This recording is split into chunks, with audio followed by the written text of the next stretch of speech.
구체적으로 네. 이 22쪽짜리 분량의 문건 안에 네. 어떤 내용들이 있는지 좀 살펴봐야 될 것 같습니다. 자, 앞서 오마이뉴스에도 보도가 좀 되고 그랬는데 박근혜 대통령, 박근혜라는 사람이, 박근혜라는 인물이 대통령이 되어서는 안 된다라고 주장을 하기 위해서 이 문건에 동참한 그렇습니다. 거다. 조순재가 이제 이렇게 볼 수 있는데 이유가 뭘까요?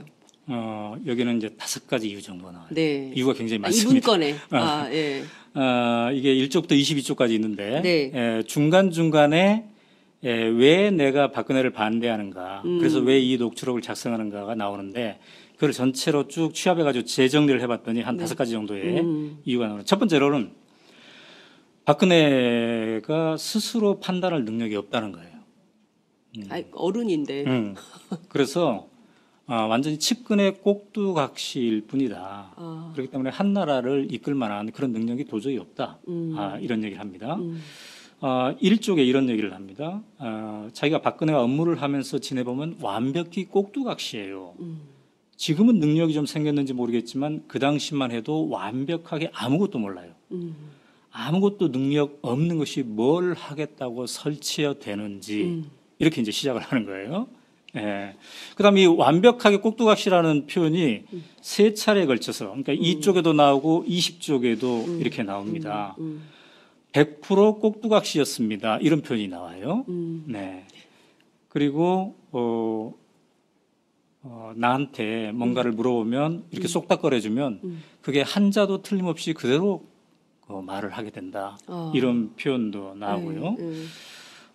한나라당 당대표 한다고 설칠 적에 누구하고 만나서 무슨 얘기 어떻게 할지 거꾸로 나에게 다 물어볼 판이었다. 이런 얘기를 하는 거예요. 그러니까 박근혜 대통령이 한나라당 대표를 할 때 오히려 조순재한테 물어보고 네, 뭔 말을 어떻게 해야 되느냐. 무슨 말 해야 되나요? 물어보고 검사받고 그 얘기를 했다 이거예요. 요즘 특검 조사에서 이른바 정호성 파일에 보면 최순실 씨가 박근혜 대통령이 수석 비서관에 의해서 뭔 얘기를 어떻게 할지를 지시하는, 제시하는 그렇습니다. 이런 게 나오면 또 그대로 얘기되고. 근데 그게 놀랍게도 조순재와 박근혜 시대 이게 1980년대 초반, 중반 이런 시대이지 않습니까? 더 멀리 올라가면은 70년대 후반 시대이고 그때부터 이런 상태였다라는 거죠. 네. 그리고 두 번째는 어떤 게 있습니까? 두 번째는 이제 이 박근혜라는 인물 자체가 너무 미스테리하다는 거예요. 자기가 측근으로 그렇게 오랫동안 모시긴 했지만 한마디로 너무너무나 인생살이가 미스터리해서 이런 사람이 대통령이 되면 나라 자체를 미스터리로 끌고 갈 것이다. 이런 표현이 나옵니다. 자, 19쪽에는 이런 표현이 나와요. 그게 참 묘하다. 이해 안 가는 인생살이가 많다. 박근혜는 이해 안 가는 스토리가 너무 많은 거야. 그러니까 이게 나라를 맡으면 어떻게 되겠어? 진짜 미스터리로 끌고 가는 거야. 이런 얘기를 그 말은 맞네요. 하는 거죠. 맞아요. 그러니까 이 조순재 녹취록 읽어보면 섬찟해요. 이게 녹취록의 19쪽에 거론이 되어 있습니다. 그다음에 세 번째로는 박근혜가 어떤 부정한 일을 지시해놓고 그것이 잘못되면 책임을 전가한다는 거예요. 그것도 요즘 우리가 좀 보고 있는 모습이잖아요. 근데 그때부터 그랬다고 이 조순재 씨는 얘기를 하는 겁니다. 그러면서 그 한 사례를 영남대 사례를 들고 있는데 영남대가 아시다시피 이제 부정입학, 그다음에 재산의 편법 관리 이런 게 많이 있지 않았습니까? 이것을 사실상 지시를 한 상태였는데 그거를 다 총장이 시키는 일만 했는데 그거를 나중에는 나는 모른다는 식으로 총장한테 다 뒤집어 씌워가지고 이게 이쪽에 걸쳐서 이게 쭉 정리가 되고 있습니다. 그다음에 이제 네 번째로는 박근혜 대통령이 되면 이 나라가 비극의 나라가 될 것이다라고 이 사람은 확신을 하고 있습니다. 그래서 당시에 이제 이명박 후보랑 같이 이렇게 경쟁하지 않았습니까? 맞아요. 그래서 이 사람은 박근혜는 절대 안 되니까 차라리 이명박이 되었으면 좋겠다. 이런 얘기를 녹취록 곳곳에서 남기고 있는데요. 자, 16쪽을 보면은 이런 표현이 나와요. MB, 그러니까 이명박이죠. MB가 되어야 한다는 것이 내 국가가 아니다. 나라 안 잃으려고 하는 소리야. 그러니까 박근혜가 되면 나라를 잃는다는 소리죠. 예, 그래서 우선 나는 저거, 그러니까 박근혜죠. 저거는 안 되겠다 이거야. 이런 표현이 예, 나오는 거죠. 그다음에 MB를 제껴놓고 만약에 박근혜 대통령이 되면은 한 방에 가버린다. 이런 표현이 나옵니다. 예, 그러면 참 비극의 나라가 된다. 그러니까 너무 약점이 많기 때문에 네. 한 방에 갈 수 있다는 얘기예요. 그래서 이제 이 녹취록을 작성한 5번째 이유가 이어집니다. 네. 그 5번째 이유는 뭐냐면 네. 당시 이명박과 박근혜는 한나라당 후보이지 않았습니까? 예, 예. 근데 이제 상대 예. 본선에서는 누구랑 겨누는 거예요? 민주당이죠. 예. 그래서 당시 정동영이었죠. 예, 예. 이 조순재 씨는 정동영 측에서, 즉 민주당 측에서 예. 민주당의 대선을 관리하는 사람들 측에서 이 박근혜 문제가 잔뜩 담긴 이른바 박근혜 파일을 갖고 있을 것이다. 박근혜의 과거를 알고 있을 것이다. 예. 박근혜가 얼마나 형편없는 사람이었고 예. 거기에 얼마나 검은 그림자가 많이 들어오져 있는지를 정동영 측에서 다 알고 있을 것이다. 그렇기 때문에 후보가 박근혜가 되면 한 방에 훅 가버릴 수 있다는 거예요. 그거를 우려해서 네. 절대로 한나라당 후보가 되지 않아야 된다라고 생각하는 거죠. 그렇군요. 네. 그것이 이제 3쪽에 서술되어 있는데요. 네. 그렇게 되면 본 게임에 가서 불어버리면 게임이 안 된다. 바로 끝나버린다. 이거 제대로 가지고 있다면 폭발력이 대단한 거다. 이렇게 얘기를 하고 있습니다. 근데 그렇게 추측할 수 있었던 게 이 사람들이 이제 그 10년 동안 민주정부가 운영이 됐었기 때문에 네.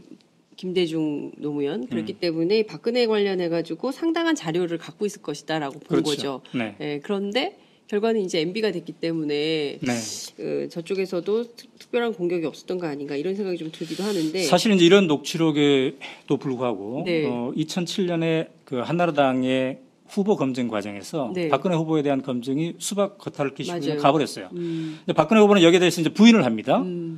특별한 관계가 아니었다. 네, 최태민과의 맞아요. 관계에서 예. 그다음에 뭐 재산 부정 측정한 거 없다. 이렇게 부인을 하죠. 예. 그러나 거기에 한 걸음 더 나아가지 못했던 겁니다. 예. 왜 그랬을까요? 예. 그때 당시에 이제 한나라당 관계자들 얘기 들어보면 MB 그러니까 이명박 자체가 약점을 가지고 있었던 거예요. 여러 가지 문제에 대해서 특히 MB도. 개인 사생활 뭐 예. 에리카 김 얘기가 많이 나오지 맞아요, 않았습니까? 맞아요. 예. 그래서 당시에 한나라당의 선거대책본부의 주요 관계자들은 MB한테 박근혜 이 최태민 관계를 폭로합시다라고 얘기를 합니다. 그러나 MB가 그런 사생활은 거론하지 말자 이렇게 하는데 그 핵심적인 이유는 사생활 거론하면 어때요? 저쪽에서도 사생활 거론하겠죠. 그렇죠. 예. 그럼 에리카 김도 등장하게 되고 예. 여러 가지 복잡한 일들이 많이 나온다. 그러한 어떤 셈법에 의해서 이 의혹이 더 깊게 파헤쳐지지 않았던 것 같고요. 그다음에 이제 정동영 후보 측에서는 네. 어차피 박근혜 후보가 탈락했으니까 네. 굳이 뭐 다시 이거를 검증할 필요가 없지 않겠나 이렇게 생각했겠죠. 그래서 이게 이제 2007년 대선에서는 거의 문제가 되지 않고 이어져 나왔던 겁니다. 박근혜 대통령 입장에서는 요행 뭐 그럴 수도 이었네요. 있죠. 그렇게 네. 넘어오긴 했는데 어찌됐든 지금 다 흘러간 마당에 다 모든 게 낱낱이 네. 밝혀지고 있는 이런 상황인데요. 우선 그 녹취록 대화 중에 네. 최태민 씨 그리고 박근혜 대통령 두 사람의 관계는 어떻게 네. 서술이 되어 있습니까? 사실 그게 이제 핵심이에요. 네. 이 녹취록에서 가장 핵심적으로 규명해보고 싶어하는 게 네. 바로 그 대목이었는데 네. 저도 요즘 그 특검발 뉴스 네. 또 여러 가지 뉴스 보면서 야 도대체 어떤 관계였길래 저런 일까지 벌어졌을까 이런 네. 생각을 하게 되지 않습니까? 근데 조순재 씨가 이 녹취록에서 굉장히 적절한 비유를 하더군요. 어떻게? 뭐라고 비유를 하냐면 네. 물과 고기의 관계다. 물과 고기. 예. 누가 물이고 누가 고기입니까? 최태민이 물이고 박근혜가 이제 고기라고 보는 거죠. 예. 자 14쪽에 이런 표현이 있어요. 질문자가 네. 녹취록에서 11.6 그러니까 1979년에 일어나는 11.6이죠. 11.6이 나자마자 박근혜 후보가 신당동으로 이사가지 않았습니까? 그때도 최태민과 관계가 있었습니까?라고 질문자가 물어보니까 14쪽에서 이렇게 답을 해요. 있다고 봐야죠. 계속 있었습니다. 그 관계는 우리가 아는 말로 간첩 점조직 하듯이 둘의 관계는 끊임없이 고기가 땅에 있으면 물만 보면 찾아가듯이 딱 그런 겁니다. 고기가 땅에 떨어져 있으면 물 있으면 그렇죠. 얼마나 얼른 가야죠. 예, 예, 그 관계였다. 예. 근데 그 관계가 물과 고기의 관계가 예. 간첩 점조직 하듯이 만난 관계였다는 거죠. 예. 그러니까 굉장히 은밀하게 네. 예, 만났다는 걸 이렇게 표현을 하는 거잖아요. 그러니까 신당동에서도 만났지만 네. 조순재 씨는 이제 최태민 씨의 집 당시 그게 역삼동에 있었다고 네, 하네요. 네. 예. 단층 기와집이었다고 합니다. 예. 예, 이쪽도 찾아왔다고 합니다. 박근혜 씨가. 이제 이거는 14쪽에 네. 예, 있습니다. 아마 정두원 의원은 전 의원은 이걸 가지고 19금 뭐 이렇게 얘기했던 것 같은데 네. 예, 제가 봤을 때는 뭐 한편으로는 그렇게 생각할 수도 있지만 그러나 두 사람이 얼마나 긴밀한 관계였나, 정말 물과 고기의 관계였나 이걸 이제 보여주는 것 같아요. 자, 찾아오게 되면은 은밀하게 만나야 될 거 아니겠습니까? 네, 네. 그래서 사람들을 다 피하게 하고 눈에 안 띄게 하고 온다는 연락이 오면 다 피하고 집 안에 있는 사람들. 눈에 띄면 거부가. 왜냐하면 그 최태민 집에 식구들이 많았잖아요. 예. 최순실도 있었고 최순득도 있었고 최순영도 있었고 예. 많았어요. 최순실도 있고. 예, 그러니까 그래서 자기도 나도 마당에 있다가 집 뒤로 피해줬다. 박근혜가 온다고 하면. 예. 조순재도. 예. 그러면 박근혜가 방에 쏙 들어가고. 예. 어느 방이요? 거기에 이제 그래서 이제 바로 그 방 얘기를 또 합니다.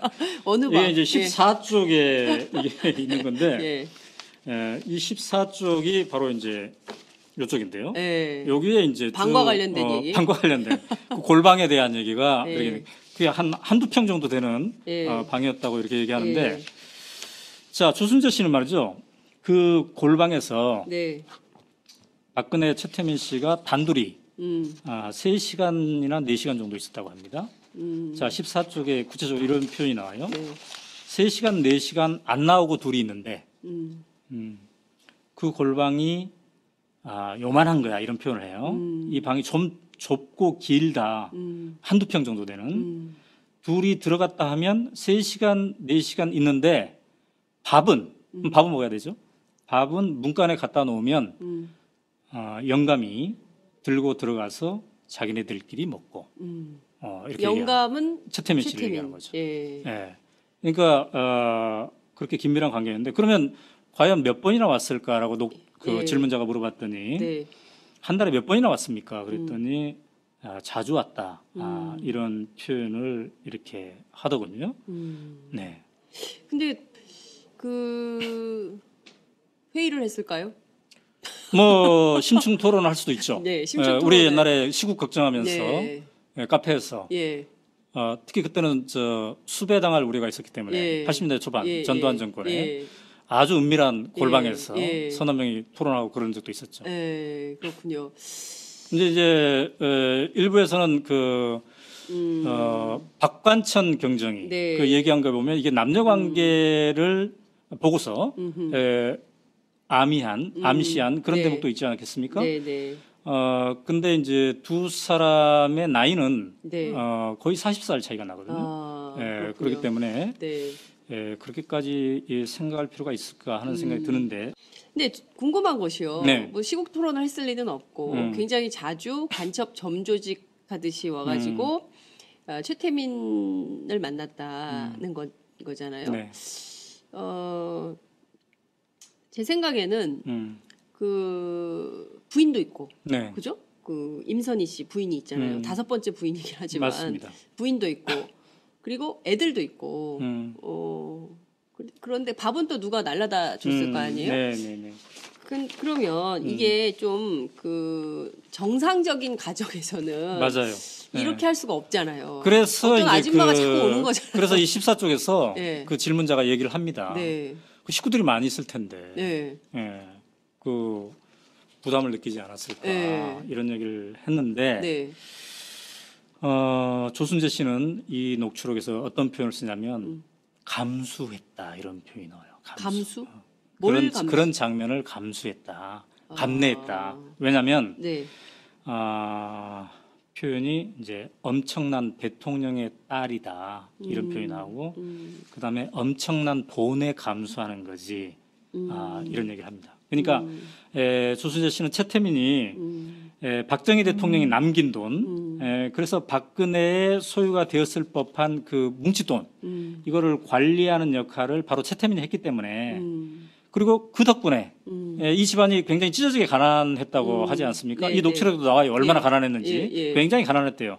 근데 이런 사람들이 엄청난 돈을 가지고 이게 혜택을 누렸기 때문에 이 두 사람의 특별한 관계를 보고 식구들이 아내는 아내대로 식구들이 여러 가지 불편하고 쑥덕거렸지만 감내할 수밖에 없었다. 감수라는 표현이 나옵니다. 감수할 수밖에 없었다. 이런 표현이 나오는 거죠.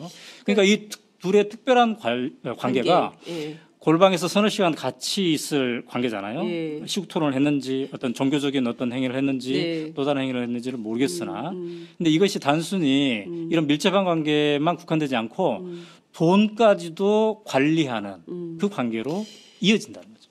정두원 전 의원이 그 팟짱에 출연을 해서 했던 얘기의 핵심은 그 유경수 여사 사후에 그 최태민 씨가 박근혜 대통령에게 접근을 해서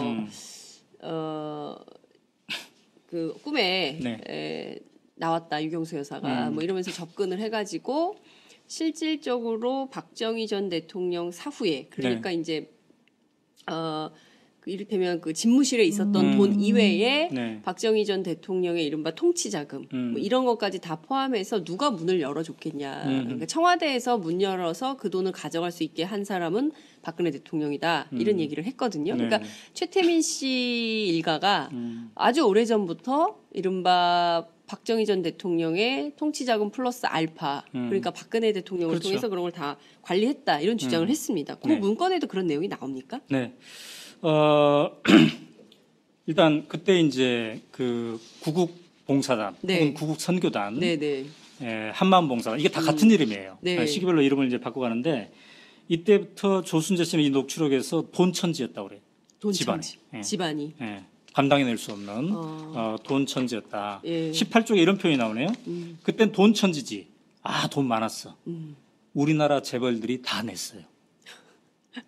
그러니까 요새 그 미르재단, K스포츠재단 뭐 이런 것에 재벌들이 혼납하는 객출해서 내는 그런 거랑 똑같은 장면이 그때도 있었던 거예요. 그러니까 그때는 구국봉사단의 이름으로 그렇죠. 돈을 낸 거고 재벌들이. 그때 당시에 이제 박근혜는 총재, 그다음에 최태민은 비선실세.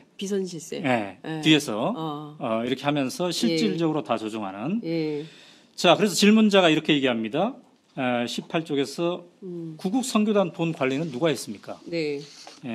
조순재의 답은 돈은 철저히 최가 다 관리했습니다. 최태민. 근혜가 그렇게 시키고 절대로 누구 맡기지 말라고 했다. 근혜가. 다른 사람. 절대 누구 맡기지 말고. 조순재 씨는 그 파일에서 박근혜 대통령을 근혜라고 표현합니다. 근혜. 그래서 이제 정말 박근혜는 왜 최태민에게 이렇게 돈 관리까지 맡겼을까? 그래서 질문자가 이게 정말 이해가 안 된다. 이러니까 최태민은 7쪽에서 자기도 불가사의다. 정말 불가사의한 점이 많다. 이렇게 얘기하면서 나름대로 분석을 8쪽에서 합니다. 첫째, 박근혜가 누구한테 믿고 할 데가 없었다. 그다음에 JP하고도 등졌잖아요. 그럽니다. JP는 김종필을 얘기하는 겁니다. 전 국무총리였고 사촌 형부가 되는 거죠. 박근혜에게는. 그리고 당황하기도 하고 돈이 많으니까 당황하겠죠. 또 그리고 능력도 안 되고 경험도 안 되고 사회 경험이 전무하지 않습니까? 이런 표현을 합니다. 그러니까 사회 경험이 전무하고 외롭고 함께 해줄 사람도 없는 상태였고 그다음에 그런 상태에서 조순재 씨는 이렇게 이어가는데 둘의 관계는 끝없이 험악한 관계였기 때문에 험악한 관계? 돈까지 맡길 수 있었다. 그러니까 이제 이런 표현이 나와요. 우리 속된 말로 뭐 끝없이 험악한 둘의 관계이다 보니까 돈이 몽창 굴러왔다고 봐야지. 그건 관리 차원도 있고 복합적인 여러 요인이 있겠지 이런 표현합니다. 그러니까 미스테리한 관계를 험악한 관계라고 얘기한 그런 거라고 볼 수가 있겠습니다. 자, 그래서 이렇게 하니까 이제 질문자가 묻습니다. 네. 참 묘하다. 어떻게 돈까지 만나냐. 어떻게 그렇게 마음을 한꺼번에 살 수 있었을까. 네. 그래서 질문자가 이렇게 물어요. 최태민은 참 대단한 사람이었습니까? 정말 우리도 놀라운 능력이 있는. 우리도 궁금하죠. 여기에 대해서 조순재 씨의 답이 참 재밌어요. 17쪽인데 대단하죠. 여자에 대해서는 이런 표현이 나옵니다. 그러니까 그 여자들의 마음을 사로잡는 그 점에 대해서 굉장히 대단하다. 이런 표현을 이제 하는 건데요. 근데 이제 이 대목과 관련해서 사실 그 김재규의 중앙정보부가 요즘으로 따지면 중앙정보부는 이제 국정원이라고 볼 수 있죠. 국가정보원이죠. 국가정보원. 김재규의 중앙정보부가 당시에 최태민과 박근혜의 관계 문제점을 인지하고 1979년에 그러니까 11.6 사건이 나기 직전에 본격 조사를 합니다. 그래서 보고서를 작성하는데 바로 그 보고서가 이제 이 보고서예요. 그 중정 문건입니까? 네, 이거는 이제 중앙정보부의 문건이에요. 이것도 약 이제 20여 페이지가 되는 이런 문건인데요. 여기는 이제 최태민이 누구인가에서부터 시작돼가지고 각종 비리 사항들 그리고 여자 관계들 최태민의 여자 관계 이것도 이제 나오는데 조순재 씨가 여자에 대해서는 참 대단하지 않았습니까? 이렇게 얘기하잖아요. 근데 그 대목을 암시할 수 있는 해석이 될 수 있는 그게 이제 여기에 나와요. 어떻게 나와 있습니까? 거기. 근데 제가 이제 말로 옮기기에는 너무 민망해요. 참 민망한 그런 것들이 많은데 오늘은 조순재 녹취록에 대해서 얘기하기로 했기 때문에 이건 나중에 따로 한번 해볼 수가 있는데 제가 보니까 이 녹취록이 작성된 시점에서 최태민 씨는 66세였어요. 그 시점에 66세. 1979년 당시에 66세. 근데 여기에 이제 거론되는 여성이 12명이 거론됩니다. 12명이 거론되는데 이 중에 제일 나이가 많으신 분이 51세 당시. 그다음에 제일 나이가 어린 분은 이제 27세. 이렇게 돼 있어요. 그러니까 다양한 여성들하고 관계가 있었다고 당시 중앙정보부는 조사를 했는데 물론 이게 이제 어느 정도 사실인지 우리가 알 길은 없죠. 굉장히 오래된 시간이고 또 이 중앙정보부의 조사를 재검증할 수 있는 방법은 없단 말이죠. 그러나 당시에 중앙정보부가 만든 이 파일을 보면은 오늘날 이 여자 문제 빼고 이 각종 비리, 사기 이런 인사청탁, 뭐 인사 개입 이런 것들을 보면은 우리가 요즘 뉴스에서 최순실이 국정농단을 하면서 겪었던 그 모든 것이 여기 다 담겨져 있습니다. 그 모든 사례들이. 그래서 당시에도 박근혜를 앞세우고 최태민은 이른바 비선실세가 되어서 뒤에서 이런 행위를 했다고 봐야 되지요. 어쨌든 주한미 대사관이 2007년 한나라당 경선 때 혹시 박근혜가 대통령이 될지도 모르니까 본국에 보고를 하지 않습니까? 부대사가 보고를 해요. 이게 위키리크스를 통해서 최근에 우리에게 이제 알려지기 시작했는데 그때 어떤 표현을 쓰냐면 최태민이 박근혜 몸과 마음을 완전히 지배했다. 이런 표현이 나오죠. 요거를 우리는 액면 그대로 보면 잘 이해가 안 되지 않습니까? 그러나 이게 역사적으로 이 조순재 녹취록을 쭉 보다 보면은 이게 어떤 정황을 얘기하는 것인지 이게 우리에게 이제 알려지게 되는 건데요. 이제 제가 볼 때 이 역사를 거슬러 보니까 분명한 것은 박근혜가 첫 만남에서부터 최태민에게 빠져든 건 사실입니다. 왜냐하면 최태민이 처음으로 이제 접근한 게 1975년 2월경에 당시 유경수 여사를 잃고 외롭게 있는 박근혜에게 편지를 쓰지 않습니까?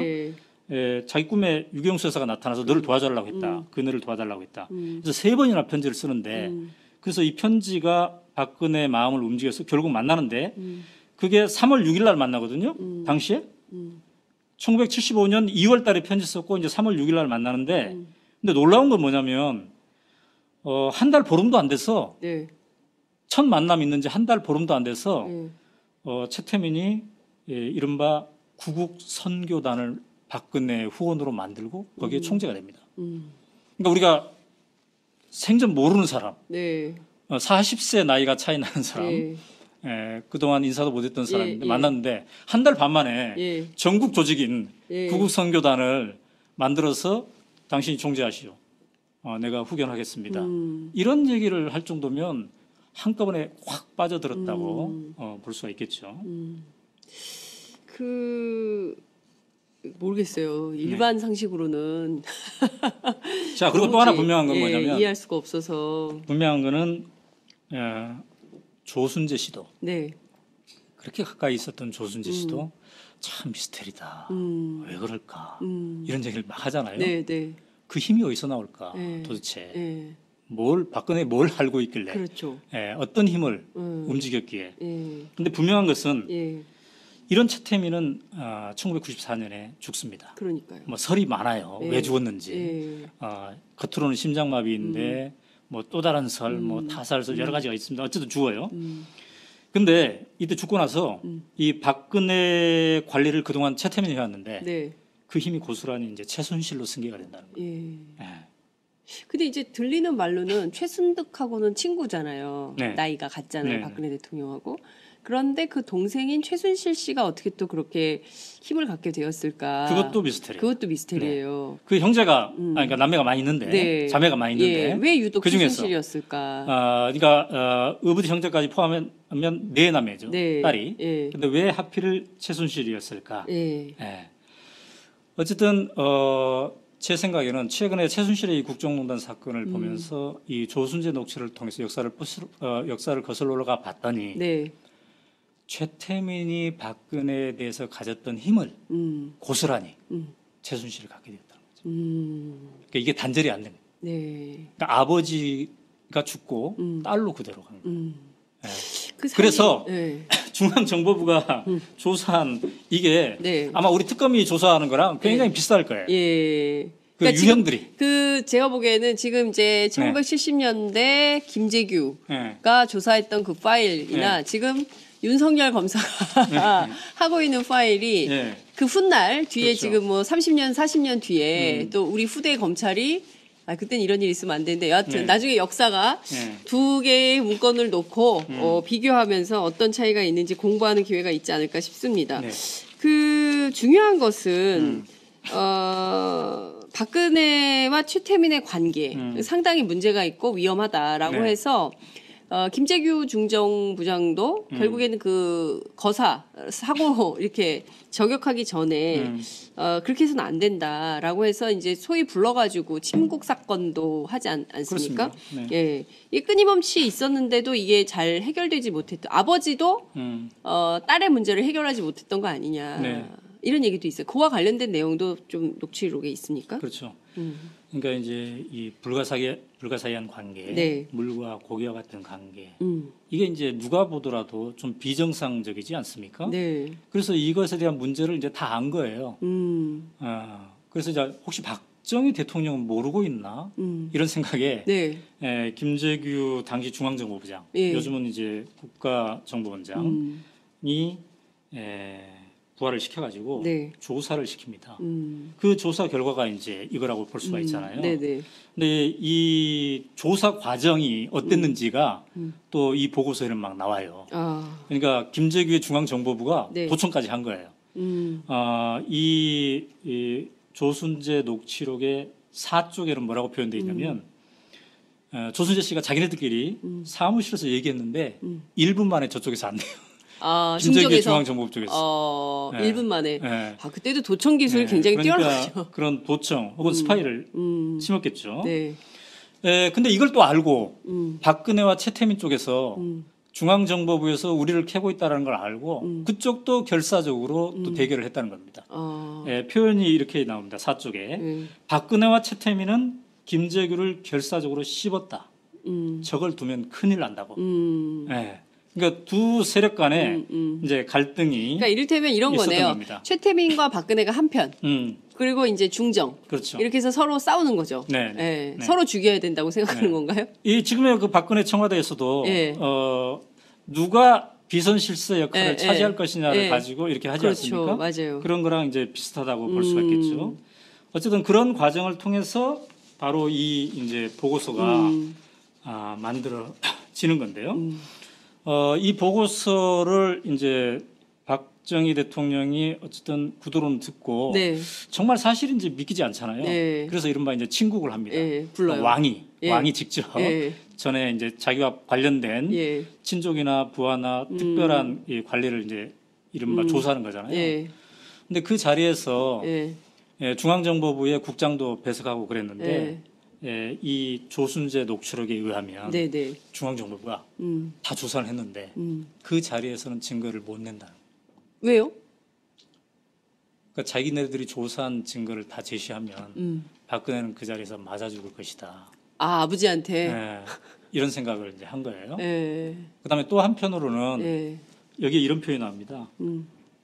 자식 이기는 아버지 없지 않습니까? 그러니까 자기네들이 증거를 제시했는데 우리 그네한테 물어보니까 이게 사실이 아닌다는데 너는 왜 거짓 정보를 가지고 이렇게 얘기하느냐 하면 작살나는 거예요. 이 중앙정보부 조직이. 그러니까 이러지도 못하고 저러지도 못하니까 애매하게 이거를 이제 버무렸겠죠. 그래서 여기서 이제 최종적으로 진실 고백을 하면 오히려 나한테 그게 그 해가 있을 수 있기 때문에 차라리 그냥 없는 걸로. 그런데 바로 이 자리에서 박정희 대통령이 우유부단한 모습을 보였기 때문에 10월 11.6 사건이 일어난 겁니다. 김재규가 총으로 이제 쏴서 죽이는 거죠. 물론 김재규의 육성 녹음 최후 진술서를 지금 들어보면 자유민주주의를 지키기 위해서 나는 독재자를 쏘았다 이렇게 얘기하는데 그 이후에 여러 가지 근거 중에 하나가 바로 이 최태민 박근혜 관계에 대한 얘기를 하고 있는데요. 그게 항소 이유서에 분명히 적혀 있습니다. 항소 이유서에는 이렇게 적혀 있어요. 피고인 그러니까 김재규죠. 이런 비위 사실들 가지고 다 보고를 했는데 이런 일을 아무도 문제 삼는 사람이 없어서 자기가 박근혜 대통령에게 직접 보고를 했다. 그런데 대통령이 뭐 정보부에서 이런 것까지 하냐 이렇게 반문을 했대요. 그래서 놀랬다는 거죠. 자기 딸을 보호하려고 그런 거죠. 이런 대통령 태도를 보고 놀랬다는 거예요. 그래도 이제 사실을 알렸더니 자기가 직접 조사하겠다, 친국하겠다 해서 했는데 제대로 안 됐다는 거예요. 그런데 이 친국을 통해서 말이죠. 무슨 일이 발생했냐면 전에는 최태민이 구국 선교단의 총재였고 박근혜는 그냥 후견인이었어요. 근데 이 친국을 통해서 그래 그럼 박근혜 네가 공개로 나서라 해서 박근혜 총재를 하고 최태민을 비선실세로 만든 거예요. 최태민은 뒤로 빠진 거예요.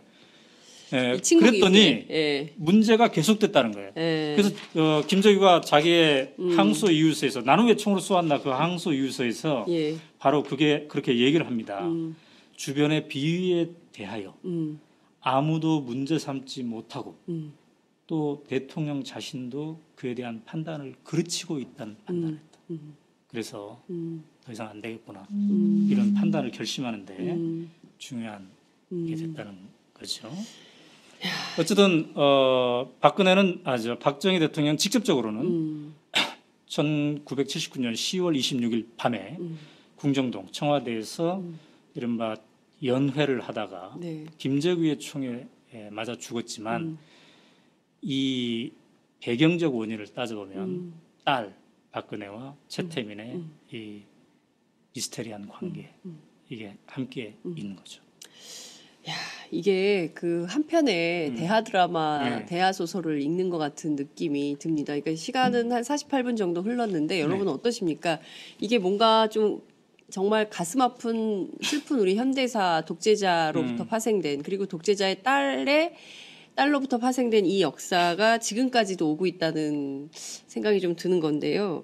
그 뒤에 박정희 사후에 전두환, 노태우는 좀 이 고리를 끊어야겠다고 생각하진 않았을까요? 그러니까 이게 심각한 그 내용도 게, 있어요? 예, 예. 심각한 게 예. 박근혜 대통령은 12.16으로 세상을 떠났는데, 박정희. 예. 박정희는 예. 김재규 중앙정보부도 사형 집행을 당했는데 네. 박근혜 최태민의 관계는 계속됐다는 거예요. 그렇게 문제 삼고 그렇게 단절하려고 했던. 근데 그 후에 이제 군사 쿠데타로 전두환이 대통령이 되지 않습니까? 그렇습니다. 한때 전두환은 집권 초기에 좀 분리시키려고 했어요, 최태민을. 그래서 박근혜로부터. 네. 전두환이 그 최태민을 강원도 군부대로 보냅니다. 한두 달. 군부대? 네. 예. 그게 이제 13쪽에 나와요. 예. 박통 죽고 나서 전두환이가 군부대를 보내고 그랬는데 그러나 본격적으로 그네는 절대 건드리지 않았다. 신성시했다. 전두환이 그네를 신성시했다. 건드리지 않았다. 예. 그 친구들이 재산 관계니 이런 거 조사한 거 없어요. 그때 조사를 했으면 많이 나왔을 텐데 이렇게 13쪽에 적고 있습니다. 그러니까 전두환의 입장에서는 최태민을 잠시 군부대에 한두 달 갖다 두면 좀 격리도 되고 그러면 또 이제 멀어지지 않을까 이런 생각을 했는데 그렇지 않았다는 거고요. 그다음에 전두환의 입장에서는 박정희 대통령 하면은 자기의 이제 군의 네. 선배이기도 하고 네. 굉장히 자기가 존경하는 이런 사람이었잖아요. 그의 딸 얼마나 또 이게 신성시했겠습니까? 그래서 함부로 대하지 못하는. 노태우 때도 마찬가지였죠. 아까 그 가계도 보여줬습니다만 이 가계도는 잘 그렸는데 그 어떠한 후의 액션도 하지 않았던 거죠. 그렇기 때문에 우리가 아까도 얘기했지만 11.16 사건이 벌어져서 전두환 대통령이 돌아가신 다음에 청와대 금고에 약 6억 원에 달하는 돈이 있었다고 하지 않습니까? 네. 이게 조순재 녹취록에도 이제 언급돼 있습니다. 그다음에 또 뭐 스위스 은행에 50억 네. 이런 얘기도 또 언급돼 있어요. 이거는 이제 전후 관계를 우리가 좀 더 조사해 봐야 되겠습니다만 이런 뭉칫돈 이야기가 거론이 되는데 이 돈의 향방에 대해서 전두환 노태우 정권은 전혀 건드리지 않았어요. 그냥 놔둔 거죠. 그래서 그럼 그 돈이 어디 갔느냐? 이걸 이제 요새야 우리가 관심을 갖고 있잖아요.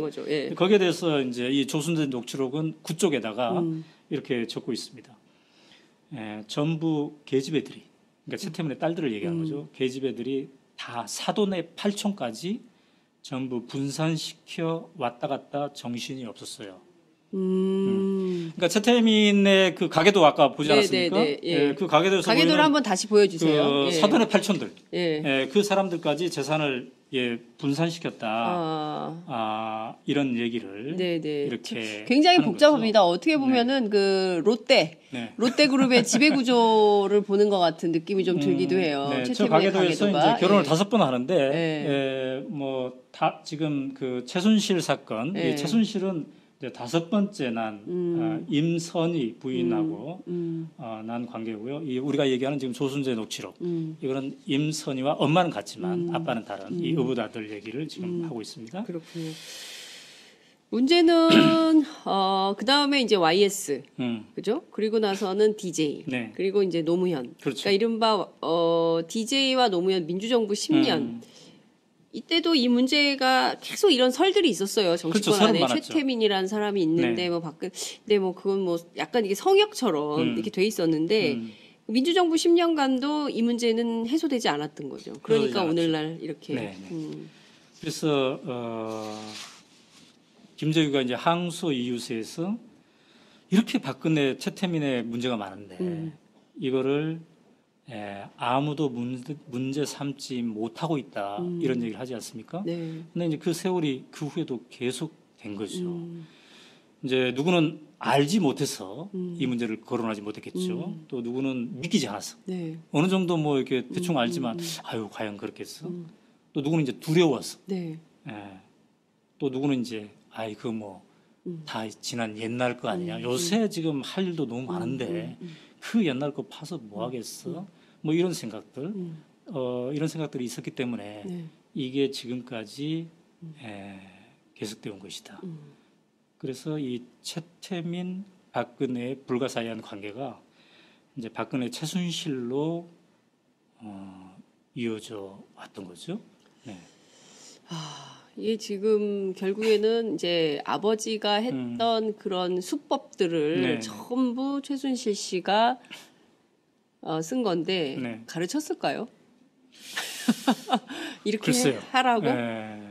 뭐 그 엄마도 좀 미스테리. 임선희 씨가 사실은 그 선거를 돕잖아요. 이제 자루에 돈을 예. 담아가지고 예. 구국 선교단, 구국 봉사단, 한마음 봉사단 이때부터 이제 최순실 씨가 등장을 하죠. 등장하죠. 대학생. 예. 이 녹취록에 뭐라고 표현되어 있냐면 예. 처음에 그러니까 본인이 조순재가 직접 박근혜를 만나던 1975년 경에는 최순실은 너무 어렸다. 근데 이제 11.26이 나고 나서 어느 정도 머리가 커지고 이제 대화의 상대가 되기 시작했다. 이런 표현이 있습니다. 그러니까 그 아버지와 박근혜의 관계를 보면서 무엇이 박근혜를 움직일 수 있나? 아하. 이거를 완전히 몸으로 그리고 문화로서 이게 체득하지 않았나. 그리고 그 모든 것을 최순실이 가져가지 않았을까, 이어가지 않았을까 이런 생각을 이제 해보는 건데요. 이제 안타까운 것은 그 사이에 민주정권 10년이 있었다는 거죠. 네. 이런 문제들에 대해서 경각심을 가지고 할 수도 있었을 터인데 뭐 과거사 진상 규명이 이런 것도 있지 않았습니까? 네, 네, 네. 그런데 이 문제는 덮어져 왔었고 아마도 그런 부담감도 있었을 것 같아요. 이제 박근혜는 박근혜가 아니라 네. 박정희의 딸 이렇게 그렇죠. 통하지 않았습니까? 예. 그리고 이제 박정희 정권, 박정희는 곧 우리 사회의 어떤 보수의 본산과 같은 네. 그런 건데 그 다 지난 옛날 이야기를 파헤쳐서 괜히 보수를 건드릴 필요가 있느냐. 그래서 이른바 정치 보복이라는 소리를 들을 필요가 있느냐. 사실 김대중 대통령이 그런 그 부담감을 늘 얘기하지 않았습니까? 네. 정치 보복을 해서는 안 되겠다 네, 네. 이런 생각을 많이 얘기했는데 본인이 이거를 분명하게 규명하고 싶지 않아서가 아니라 당시에 우리의 힘의 균형이 그 옛날 얘기 파헤치면 너희들 그렇게까지 파헤칠 거야? 정말 우리의 보수를 이렇게 건드릴 거야? 이런 것에 대한 이게 정치 보복이다. 그래서 거기에 대한 역작용, 그 역작용을 받아들일 만큼 이른바 진보 진영 혹은 민주 진영의 힘이 당시에 굳건하지 못했다. 이걸 또 반증한 게 아니겠습니까? 네. 그 말씀을 주신 대로 이른바 박정희 신화. 네. 그 사실은 그 이 이른바 이제 최순실 게이트가 열리기 전까지만 하더라도 네. 지금 구미에 그 5m가 넘는 박정희 대통령의 그 동상이 서 있고 말이죠. 네. 그러니까 온갖 예산을 동원해서 새마을 관련된 사업들을 벌였고 그리고 그 새마을을 아프리카에 뭐 홍보한다고 했었던 것이고 뿐만 아니라 곳곳을 이렇게 성역화하는 측면 이것에 대해서도 사실은 이 민주진영 혹은 이제 지식사회에서 비판을 하면 그 자체로 네. 그 자체로 어떤 그 문제가 되는 그래서 이른바 이제 박정희 박근혜 신격화 성역화가 네. 결국에는 이 최순실 최태민 이 가계의 이런 그 비리 공화국 이런 것들을 키우는 네. 우리 인식의 문제 맞습니다. 이런 것도 좀 짚어봐야 될 것 같아요. 그래요. 그래서 특히 조순재 녹취록을 다시 한번 읽으면서 네. 야 우리가 과거를 한번 제대로 돌아보자. 우리가 해야 할 것을 뭘 못했는지를 다시 한번 생각해보자. 그러나 다행인 것은 지난 몇 달 동안 우리가 촛불 민심을 경험하지 않았습니까? 네. 사실은 이 지금 특검이 네. 최순실의 재산 그리고 최태민의 과거 재산 그리고 이것에 박근혜 대통령과의 연관성을 지금 네. 추적 조사하고 있지 않습니까? 예, 예. 근데 이 특검은 누가 만든 거예요? 이게 촛불 민심이 이끌어서 그렇습니다. 이 박영수 특검을 지금 만들지 않았습니까? 그러니까 굉장히 우리가 지금 역사적인 순간에 서 있는 것 같아요. 특히나 이 조순재 녹취록을 읽어보면 네. 읽으면 읽을수록 이 박영수 특검이 촛불 민심이 만들어놓은 박영수 특검이 얼마나 절실한 것인가. 네. 얼마나 수많은 그동안의 이 드라마를 거치고서 좌절 안 됐고 파헤치다 또 안 되고 또 안 되고 그러니까 김재규도 못하고 그래서 사형 집행 당하고 네. 박정희도 못하고 그래서 12.25 총살 맞아 죽고 네. 전두환도 못하고 노태우도 노태우도 못하고 못하고. 심지어 김대중 노무현 이 두 민주 정권도 못했던 것을 네. 이제서야 이 최순실의 국정농단의 충격을 받고 다시 한번 우리의 40년을 되돌아본 이 촛불 민심에 의해서 이 성남 민심에 의해서 드디어 이제 박영수 특검이 이 문제를 본격적으로 들여다보고 있는 이 국면이거든요. 그래서 이거는 굉장히 이 특검이 지금 역사적 사명을 띠고 있다. 네. 이렇게 볼 수가 있겠네요. 예. 제가 어제 그 특검 관계자를 좀 만났는데요. 네. 이런 역사적 사명, 소명 의식에 대해서 특검이 상당히 그 책무를 가지고 네. 내부 분위기가 고양돼 있다고 하더라고요. 그래서 새벽 3시 정도에 퇴근을 한대요.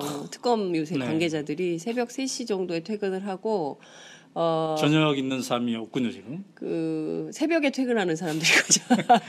그래서 거의 그 하여튼 뭐 그 특히 이제 그 박근혜 대통령이 특검 기간을 연장해 줄 리 만무하다라고 네. 판단을 하고 정말 하루를 이틀 사흘인 것처럼 그렇게 한가하지 않게 일을 그렇습니다. 하고 있다. 그래서 모든 사안, 대한민국 지난 현대사에서 박정희, 박근혜 권력으로부터 제기된 수많은 문제들에 대해서 가급적 많이 들여다보려고 한다. 이런 얘기를 하더라고요. 네.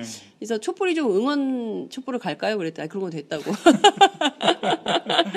하더군요. 네, 네. 끝으로 이 조순재 파일을 쭉 취재하시면서 지금 이제 앞서 말씀을 좀 주셨지만 그 우리 국민들께서 조금 생각해봐야 되는 포인트, 네. 예, 시사점 이런 게 어떤 게 있을까요? 최근에 그 모든 언론들이 나서서 막 취재하고 있지 않습니까? 그리고 단독 보도들이 쏟아져 나오고 있는데요. 네, 그러한 보도들을 접하고 느끼고 새로운 사실을 알래 우리가 또 다시 한번 이것들을 체계적으로 조합해서 역사적 뿌리와 역사적 교훈을 되새기는 이렇게까지 했단 말이야. 이거 참 재미난 일이 벌어졌었네. 이게 아니라 네, 그동안 우리는 무엇을 해왔고 우리는 또 앞으로 무엇을 해갈 것인가. 네, 이걸 한번 진지하게 우리가 얘기해야 되지 않을까.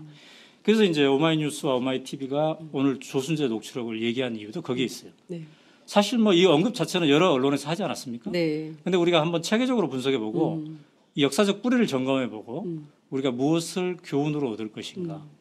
물론 우리 언론도 반성을 해야죠. 네. 저부터 반성을 하고 하게 되더군요. 읽어보니까. 네. 이 많은 일들이 우리가 촛불 현장에서 만난 그 문성근 전 대표도 네, 예. 그 얘기 했죠. 네, 그래서 제가 맞아요. 장윤선과 예.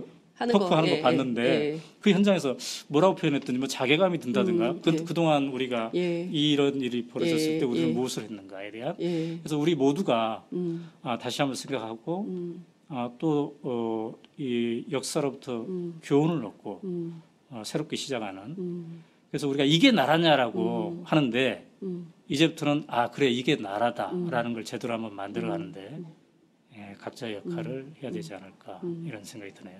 요새 국민들 저희가 이제 취재를 좀 해보면 권력은 원래 추악한 거고 그리고 자기들끼리 그 정경유착해서 네. 돈을 나눠 갖는 건 너무 당연한 거다. 그래서 뭐가 바뀌겠냐 우리 민초들의 삶에 우리 민초들이 뭐 바뀌겠어 그런 기대하지 말아라 네. 라고 하는 이른바 기득권층의 반발이 곳곳에서 있다고 해요. 그러니까 뭐 수많은 모임 뭐 이런 게 있을 텐데 그런 모임에 가면 꼭 그런 얘기 하는 사람들이 한둘 있다는 네. 겁니다. 그러면 안 되겠죠. 그렇죠. 예, 네. 1, 2월 국회에서 개혁 입법들 많이 만들어서 이번에는 반드시 바뀐다. 그렇습니다. 적폐가 청산된다. 이 역사를 새로 써야 된다. 그리고 우리가 예. 주말에 촛불을 지금 10차 정도 네. 계속 이번 주 중계하면서 11차입니다. 예. 계속 중계하면서 늘 중심에 두었던 게 뭐냐면 정치권에 이걸 넘겨서는 안 된다. 이 시민의 힘이 네. 이 촛불 민심이 중심을 잡고 계속 이끌어 나가는 역할을 해야 된다. 이 얘기를 하지 않았습니까? 네네. 저는 우리가 길거리에서 그렇게 많이 얘기했는데 이 조순재 녹취록을 다시 읽어보니까 네. 바로 그게 무슨 얘기인지 아하. 다시 한번 그거를 네. 느끼게 되더군요. 네.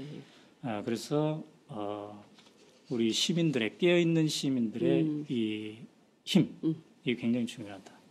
시간이 다 됐습니다. 많이 지금 예. 오마이TV 예. 수습 기자들 면접 보러 가야 예, 이제 마무리를 해야 될 것 같습니다. 어찌됐든 저희들이 그 공개한 이 녹취록의 전문은 오마이뉴스 사이트에 가시면 볼 수 있기 때문에요. 혹시 이제 방송으로 부족하다고 네. 생각하시는 분들은 현재 그렇죠. 걸려있는 오마이뉴스 사이트로 가서 한 번씩 제가 일독을 언급한 이 것들이 제가 하시면 좋을 오늘 것 같습니다. 성우의 역할을 제대로 못했는데 네. 오마이뉴스 사이트에 가면 지금 세 꼭지가 아마 실려 있을 네, 겁니다. 네. 거기에는 정리가 돼 있어요. 네, 그 정리가 돼 기사들을 있고 좀 혹시 여러분들이 전문 다 그냥 사진을 찍어서 다 공개하라 이렇게 하면 네. 우리가 한번 검토를 해보죠. 그렇게 우리 하겠습니다. 요새도 뭐 네티즌 수사대도 있고 그러는데 특검만 이게 볼 게 아니라 예. 국민이 한번 보고 네, 판단을 해보자. 물론 이제 소송이 알 수도 있기 때문에 예, 누가 걸까요? 박근혜 대통령이 걸어야 되겠죠.